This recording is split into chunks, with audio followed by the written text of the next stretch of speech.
In this video, I'm breaking down the real truth about the most popular website builders this year. Not just which one is the best, but which one is actually best for your project or your business. Hey friends, welcome back to my channel. If you're new here, my name is Olisa and I'm a web designer. I help entrepreneurs optimize their websites for better conversions. I've also been making videos on this channel about design, strategy, and no-code tools. And over the years, I've worked with platforms like Wix, Shopify, Framer, Webflow, and Squarespace for real clients in beauty, wellness, and lifestyle. So in a few minutes, I'm going to walk you through the pros and cons and who should or who shouldn't be using each platform. And I'll share my personal verdict on the one platform I keep coming back to. So let's dive in. So the first platform that we're going to dive into is Shopify, the e-commerce powerhouse. The thing is that Shopify is built for selling and not designing. Shopify makes selling products online effortless with inventory, shipping, taxes, and integration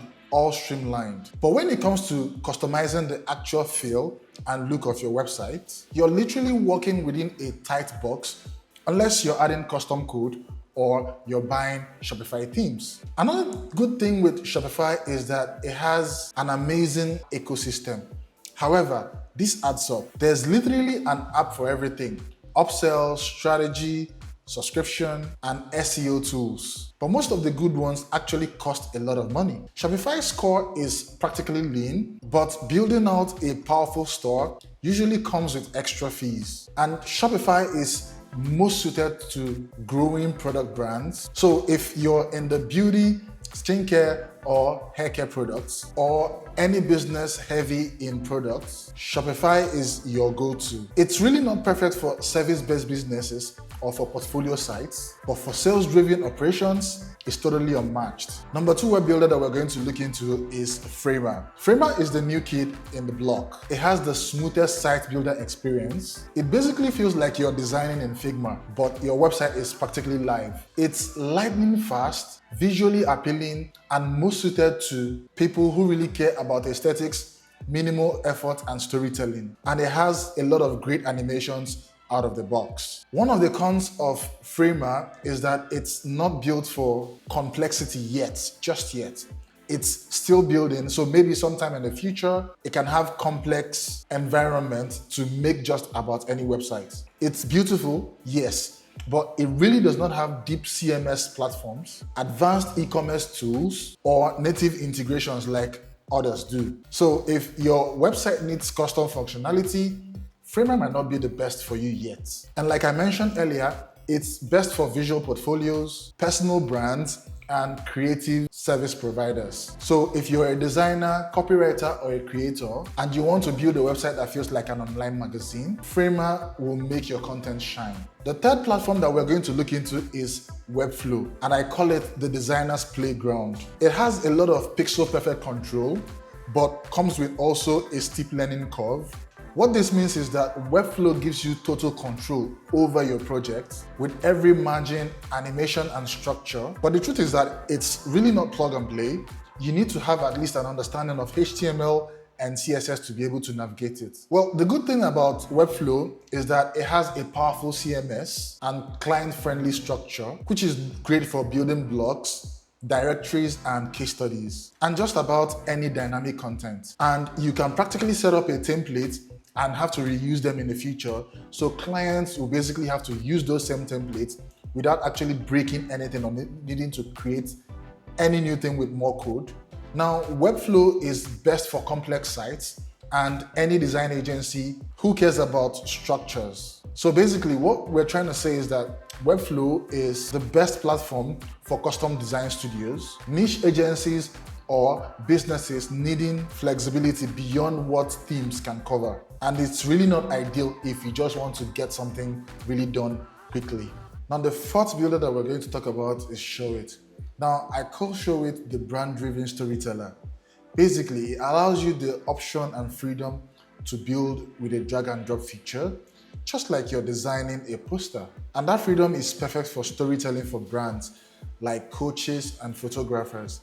Also, Showit is built on WordPress platform, so it allows you the visual creativity of having an SEO powered website, but also still gives you the freedom and creativity of blogging that comes with WordPress. So literally, it's like merging two of them together and getting the best of both worlds. That's if you actually know how to get the best out of the two of them. So if as a brand, you're looking to prioritize vibe and your brand story and your brand storytelling is as much as important as your product, then Showit is where you need to be.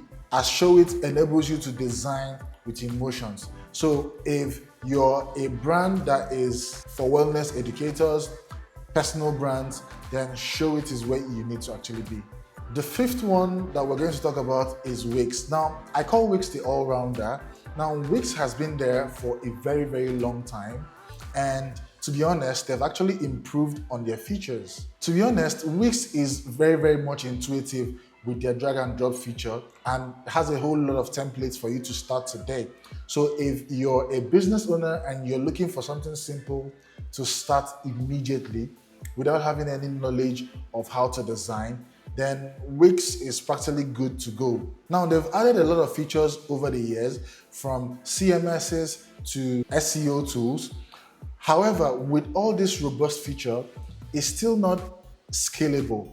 So you cannot scale it if you're looking to have a much bigger project, as it can be restrictive compared to Webflow. So if you're just getting started, you're a beginner, you're a service provider, and you just want to get started without having the knowledge of design or code, then Wix is practically the right place for you to be. It's safe and simple, but at the same time, understand that it has its limits. Now, you're wondering which platforms that I use for designing as a web designer. I use basically two platforms, Shopify and Webflow. Now, I use Shopify mostly for businesses or brands that sell physical products. So when I'm working on projects for brands that actually sell physical products, I mainly use Shopify because of the back systems. The back end is pretty much powerful and the payments is so slick. Once you get it right, it's basically like a machine. However, with Webflow gives me full creative control over my project. Now, I do have some sort of knowledge about code, so it's much easier for me to interact with the HTML and the CSS as well and design with both of them. However, when I'm working on projects, huge projects, I basically work with Webflow as it gives me the tools to be able to create without relying on developers. So each and every one of these platforms has its uses, it has its pros and cons. However, you should understand what kind of project that you want to do or what kind of project that you want to get started, and that will be able to tell you the right platform for you to use. So if you're a business owner with little knowledge on design and you're just looking for something real quick just to get started immediately, Wix might be the best place for you.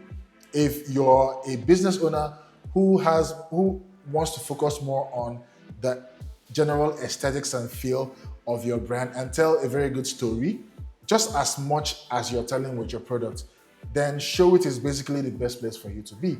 However, if you're also a brand who wants to get, or you're a designer who wants to work on projects and deliver the aesthetics, not just the aesthetics, but also functionality, then Webflow is practically the best place for you to be.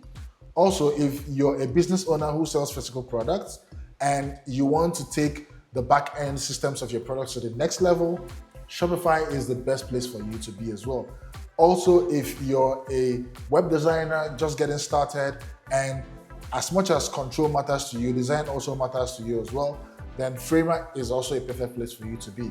So these platforms has their pros and cons. Just like I said, you just need to understand what kind of project that you want to start and which one is going to work best for that particular project. So if you found this video helpful, please drop a like and tell me in the comment section which platforms that you're planning to use or the ones that you're currently using, as I'd love to hear what's worked for you and what hasn't. And if you want real world examples or insights on design, no fluffs, just honest takes, be sure to subscribe to the channel and hit the bell notification to stay tuned to future videos coming to the channel. Until then, I'll see you in the next video. Peace.